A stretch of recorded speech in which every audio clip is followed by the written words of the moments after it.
All right, Jordan, it's time to turn the page. It's time to start the Florida State preview here on Clemson Football at the Voice of College Football. Um, this game has changed quite a bit since the offseason.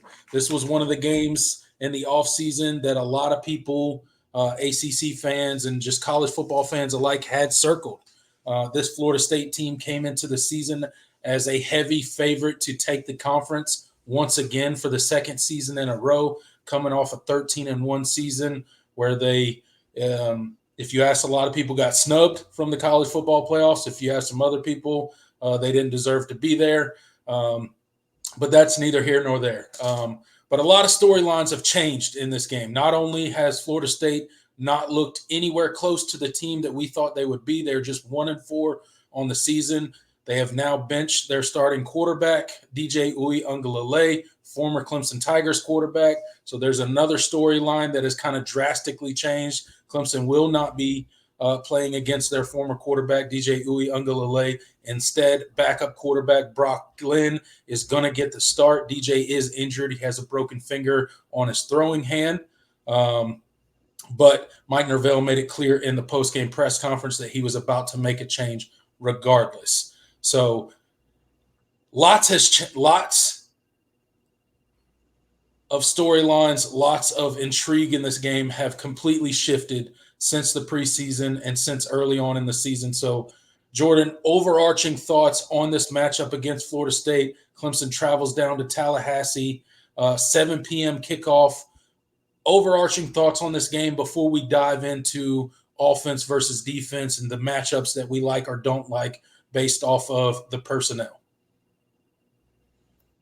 Yeah, you kind of hit on it. This game certainly has lost a lot of the luster maybe it had before the year.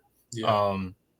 But if you guys were listening to me, I was on the Florida State show earlier, like a couple hours ago, and we kind of talked about how these two programs still are the marquee brands in the ACC. I mean, they're the ones getting the 7:00 ABC slot, even though Florida State is 1-4.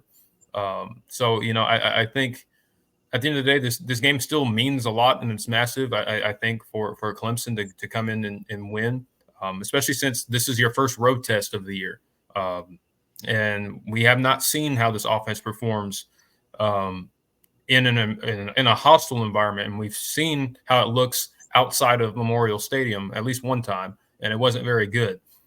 So we don't really know how this team is going to travel and how this offense will travel, because that's kind of been a trend anyway. If you go back and look at last year, Cade Klubnik was a much better quarterback at home than he was on the road. So will that be more of the case this year, or has the corner truly been turned and the explosiveness we've seen the last 3 games going to travel on the road? So that's another thing. And Florida State, again,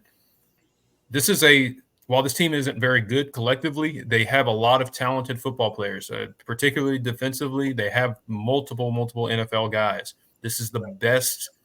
This is the best collection of athletes that you will have played since you played Georgia. And so I want to see how they match up and how this Clemson team responds to facing the caliber of athlete that Florida State has. And it'll be interesting to see that how that plays out. So, that's really where I'm going to have my eye on. Like, is the offense still the offensive line the same physicality against the talented Florida State defensive line?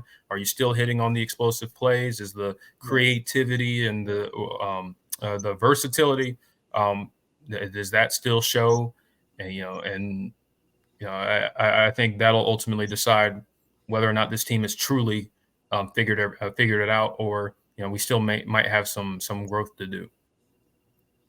Yeah, absolutely. Look, it's going to be very interesting, and although I opened up with some of the things that make this matchup far less intriguing than it was during fall camp, this is still a very interesting matchup. It's still a rivalry of sorts because of these two teams and their pedigree in the ACC, and it's kind of Florida State's conference or it's Clemson's conference, and they kind of go back and forth.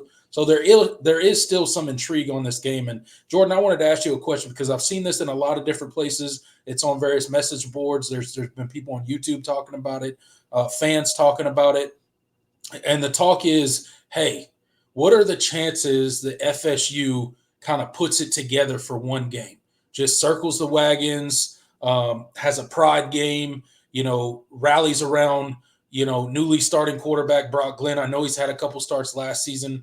When Jordan Travis went down with that gruesome injury, I know he played a short time last week when DJ went out and got benched, but haven't seen a lot of him. But you could see, we've talked about this in the past. We talked about this when we were going into the North Carolina State game, right? About teams rallying around, a new starter, a younger quarterback, and just kind of catching fire for one game. Do you think there's any possibility that Florida State, because if you look at their roster, it's immensely talented. Now, they've played terrible, frankly, this season. Absolutely terrible. But if you look at their roster and you look at the talent, I mean, they got a scary roster. Is there any chance they put it together on Saturday against the Clemson Tigers in Tallahassee? Yeah, that's ultimately the question, and we'll see. I think defensively, I think Florida State absolutely has the capability to make this game interesting. And obviously, Brock Glenn being the starter, you don't really know. You've seen him in very limited action. Yeah. This is his first start of the year, and sometimes kind of like with CJ Bailey and NC State, like you don't really know, and sometimes they perform better than expected because the defense that they're facing doesn't really know what to expect, and sometimes they look like young, inexperienced quarterbacks. Right. So that's ultimately the question about whether or not this game is a competitive one that we're sweating out more than we think, or Clemson absolutely blows them out of the water. Because I don't think the opposite is going to happen for obvious reasons. I don't expect Florida State to be in position to run away with it. So we'll see. Absolutely. And, I think, to your point, I think there is a world where, Florida State could come out hot. They could get a turnover. They could start fast. Maybe the defense forces Clemson to make a mistake. Offense takes over on a short field, puts the ball in the end zone, get a little momentum, crowd gets into it. Suddenly it becomes a much more difficult atmosphere for the Clemson Tigers to deal with. I think Clemson ultimately wins the game regardless of what happens. But you could definitely see an avenue where that defense steps up. If you look at just the talent profile of that defense, they definitely have the capabilities to give Clemson some issues on Saturday. Now, will they? Therein lies the $1 million question, if you will. But you could certainly see a team rallying around, kind of wounded animal mode, if you will, for the Florida State Seminoles. They really have nothing to lose going into this game, and they really have nothing to gain either. Their season is essentially over at this point. They already have, multiple conference losses. They've kind of just, not started how we thought they were going to start. But it will be interesting to see kind of how they come out. If they come out with energy, if they come out, looking to just make a statement and build off of it. We will see on Saturday. It'll definitely be something to watch. It would not surprise me if they came out with a very spirited effort on Saturday against Clemson. But let's go ahead and shift gears, Jordan, to kind of the Clemson offense and how they match up against that ultra-talented Florida State defense that's kind of underperformed so far this season. Good things for Clemson is the running game has been on point so far this season, right? Outside of a few pockets. Moffa's averaging 8 yards per carry. He's got 2 touchdowns on the season. I think he's up over 350 yards or somewhere in that neighborhood. The explosive plays are becoming almost consistent for this Clemson offense. They're clearly going to take shots down the field regardless of what's happening. Cade's seeing the field really well. But on the flip side, you look at this FSU defense, and they got NFL dudes everywhere. They got talent up and down the roster, guys that are probably going to be playing on Sunday, quite a few of them. So what's kind of how do you see this Clemson offense matching up against this Florida State defense? What are the potential problems that FSU could present to this Clemson offense? And how do you think Clemson is going to attack them come Saturday? Yeah, Florida State. When you look at how they kind of do their run their defense. Adam Fuller is the defensive coordinator. He kind of runs a little bit of a kind of the Nick Saban defense. A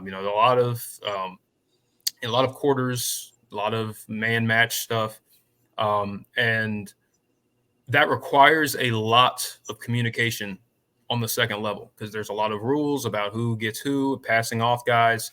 And one thing that I've noticed when watching Florida State is they do not communicate very well. And that has been the reason why they've given up big plays in the passing game. Mm-hmm. They are very easy to manipulate. And so, I think with what Garrett Riley likes to do, gives them a lot of formations, a lot of motions, a lot of eye candy that we've seen this year.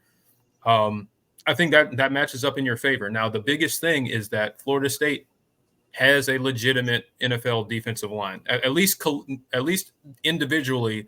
All of those players are guys that are probably going to be playing on Sundays. They haven't always played like it as a unit, but they certainly have the talent. And when they are playing well, they are tough to deal with.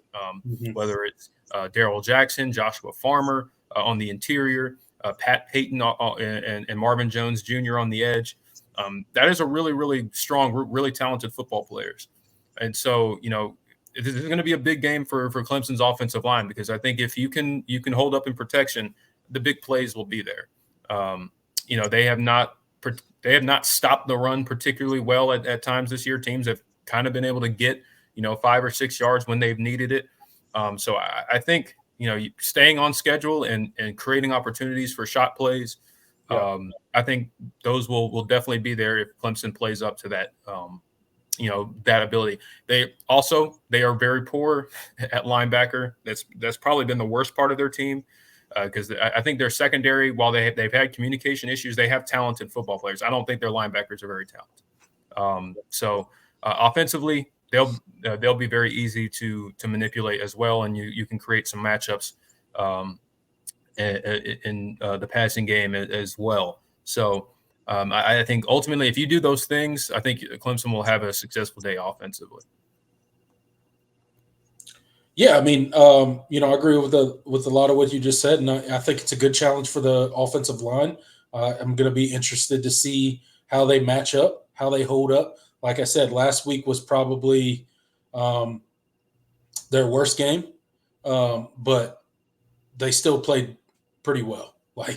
I'm not bagging on the offensive line at all. I've been extremely, extremely happy and frankly surprised at the level of offensive line play that we've had so far this season. And I think this will be a good test for them. And I have no doubt that coach is going to, Matt Luke is going to have them ready and raring to go for this matchup against Florida State because this is going to be the most talented roster they've gone up against since Georgia. So, how do they answer the call, right? Struggled a little bit at points and times in the game last week. How do they answer that, right? And I have a good feeling they're going to answer it in a very positive way. I got a good feeling that Maffa could have a really big day. And like I said, like you said, Garrett Riley's going to scheme guys open. He's going to look to confuse those corners. They've showed the tendency to be able to be manipulated. And Cade Klubnik has shown the ability to exploit that so far this season. Cade Klubnik last year, we wouldn't have been able to exploit that, right? But this year's version of Cade Klubnik can absolutely exploit that and manipulate those safeties, manipulate those defensive backs. And Garrett Riley's one of the best in the country at kind of just scheming wide receivers open. And our wide receivers have played extremely well. So we will see what kind of what kind of effort this defense has. I think you look at this Florida State defense, and I think they've given up a lot of yards. They've given up a lot of points. They've struggled a lot this season. But I do think some of that is attributed to the poor offensive performances that FSU has put on the field, pretty much every game this season, right? It's really tough, even when you have a very talented, high caliber defense, for them to go out of there drive after drive after drive. This is something that Clemson fans are no stranger to. We just got finished watching it for basically 3 seasons in a row of an offense just going out there and putting around and stall drive, punt here, turnover here, interception there, fumble here, and the defense is just put in bad situation after bad situation, and eventually the dam breaks, right? Kind of similar to what happened game 1 to Clemson in, against Georgia. The dam just kind of broke in that second half. Georgia got it going, and the offense was just not doing very much to support the defense. So I do think some of the poor defensive play is attributed that. You would hope that guys would keep a spirited effort regardless of what's happening on the other side of the ball. But these guys are humans, and everybody knows that that's not always the case. Yeah, absolutely. And, this group is, again, like I said, this group is going to we're going to learn a lot about this group with how they respond to this environment and how this road environment, kind of how we can expect them to play in the future, possibly. So offensively, I think there's going to be a lot of opportunities to have success, but the execution you need to see the consistency and execution that you've seen the last 3 weeks. And if you do, I think you'll have a pretty good day offensively. Yeah, absolutely. Completely agree. All right, let's go ahead and switch gears. We'll go this Florida State offense and how they match up against this Clemson defense. Now, obviously, we've already made it known. Everybody knows Brock Glenn, backup quarterback for the Seminoles, is going to get the start on Saturday. It's going to be his first start of the season. And he's had limited playing time, played some in reserve of Jordan Travis last season, obviously played some last game to close out. The game did not play particularly well, went 0-4 last game to kind of finish the game off. Again, the game was already out of hand, but, it's the unknown for Clemson. They got a very limited amount of tape on him. You think you know what they're going to do with him, but again, I'm always leery when you're kind of going against a quarterback that doesn't have a ton of tape, especially when a team's struggling. A lot of teams just rally around that new guy starting for whatever reason. It just tends to happen more often than not. So that's something to watch, I think, for this Florida State offense and particularly the Clemson defense going up against them. Wildcat with Lawrence Tolofili, I think that's definitely something that Florida State's going to try against Clemson. They're going to try to test the perimeter of this defense. Clemson has put on tape time and time again this season that we are not good at contain, that we allow the explosive run play, particularly on the edge of the defense. We let them break contain, and it goes for big yardage. So they're gonna test Clemson there and see if these defensive ends are up to, or these linebackers, whoever has edge contain, if they're up to the task to set that edge. That's something Clemson's got to be very diligent in this week. Florida State's offensive line has struggled this year.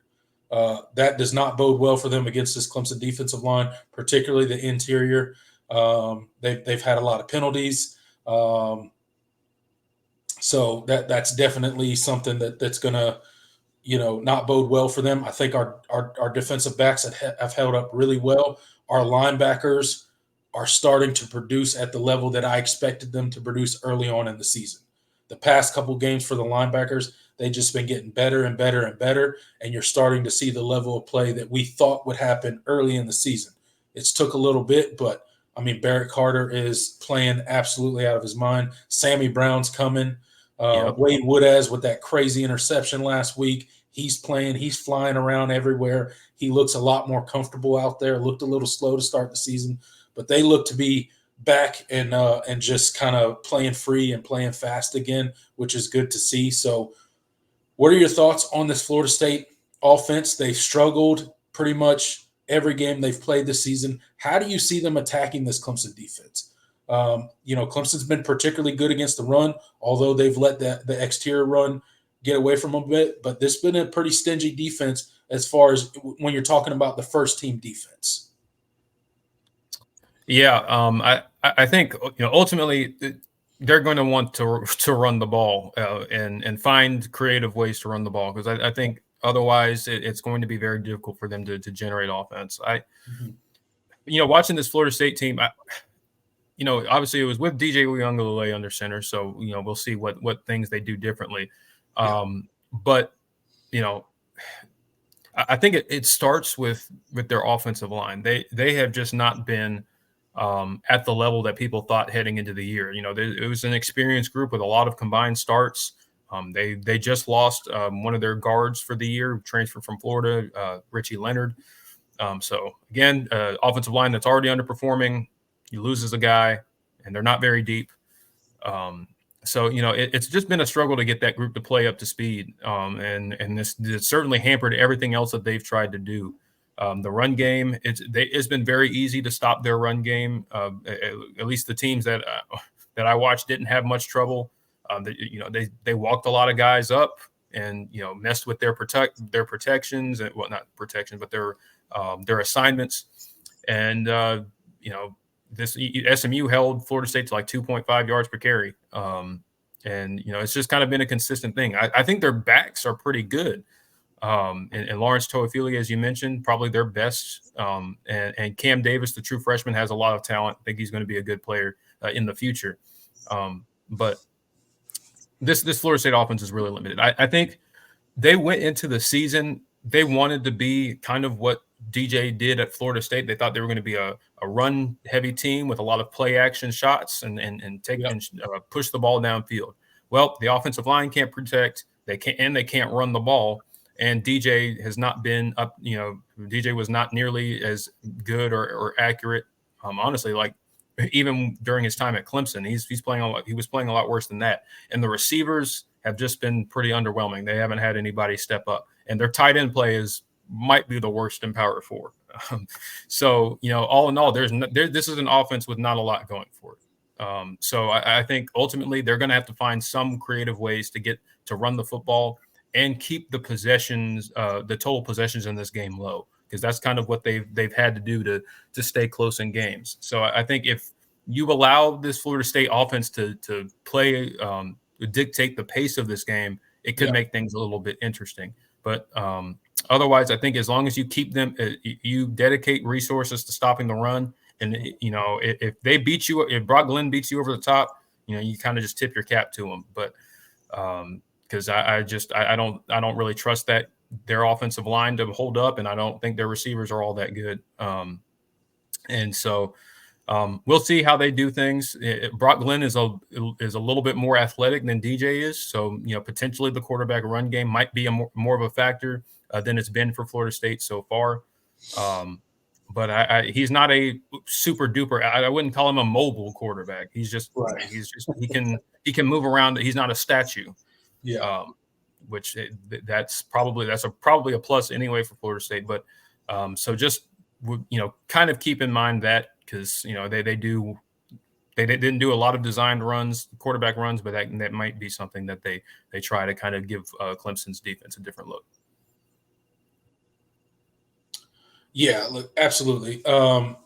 This Florida State offense, it's really hard to imagine how they're going to consistently put drives together against this Clemson defense. Obviously, running the ball is going to be kind of what they want to do.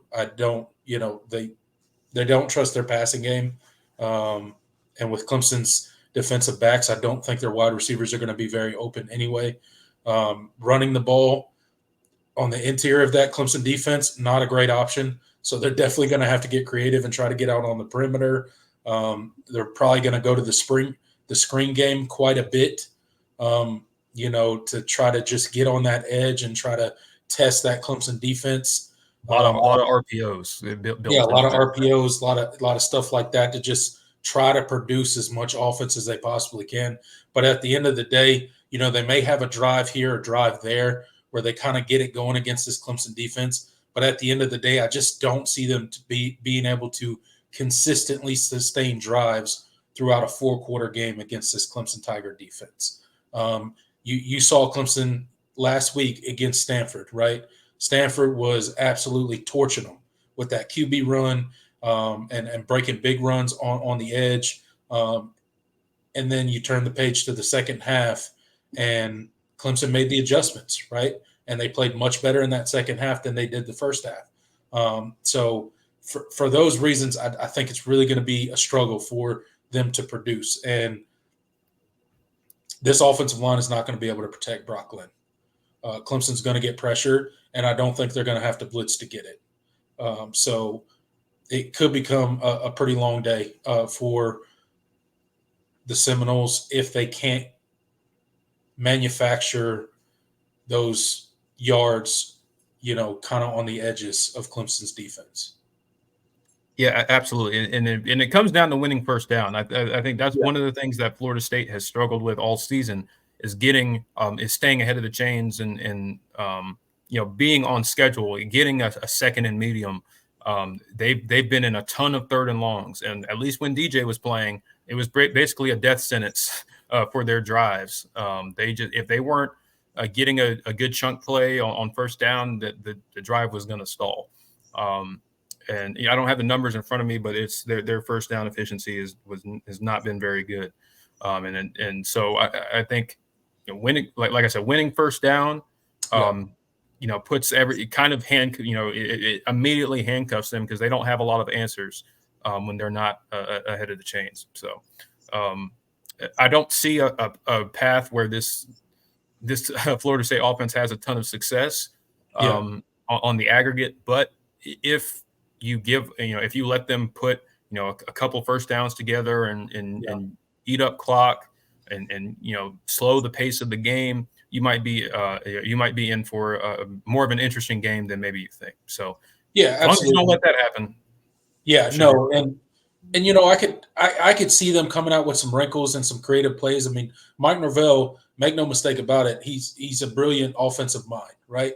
Yeah. So I could see them coming with some wrinkles that Clemson didn't plan for and getting some yardage and maybe putting a touchdown or two, in the end zone.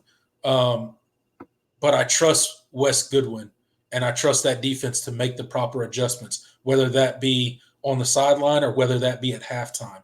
They will figure out a way to shut down whatever Florida State comes up with. So, again, I could see Florida State maybe having a little bit of success early with some of the wrinkles that I'm sure they're going to, produce with, whether that be Wildcat with Tolafili or whether that be, the spring game, this screen game, or RPO type stuff.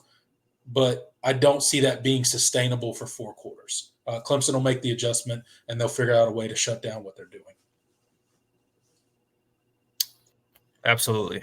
And, obviously, you guys can tell we like the matchup. Probably not a surprise. But again, this when a team is playing backs against the wall and they don't really have anything to lose, you can be surprised. I said on the Florida State show that the inverse kind of happened last year when Florida State was the team that was on a roll. They had beaten LSU. They were looking crisp and looking like the best team in the conference. And, Clemson started the year losing to Duke and was kind of already behind the 8 ball as far as, kind of the ACC race was concerned. And they didn't look good in the games afterward either.